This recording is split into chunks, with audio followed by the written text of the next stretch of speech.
Nikon Z series ক্যামেরাগুলোতে microphone connect করার জন্য আমাদেরকে যেতে হবে movie shooting menu. Movie shooting মেনুতে যেতে হবে। এখানে আমাদের মাইক্রোফোন সেন্সিটিভিটি আছে।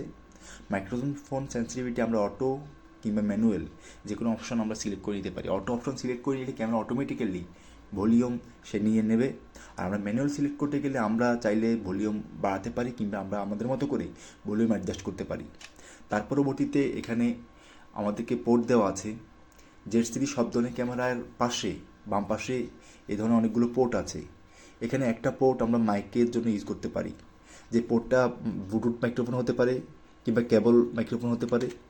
এই মাইক্রোফোন ইউজ করার জন্য আমরা মাইক্রোফোনকে কানেক্ট করার পরবর্তীতে আমরা যখন ভিডিওতে রেকর্ডিং বাটনে ক্লিক করব তখন ক্যামেরা ম্যানুয়ালি ভিডিও শ্যুটের যে অডিওটা তা অটোমেটিক্যালি ক্যাপচার করে নেবে।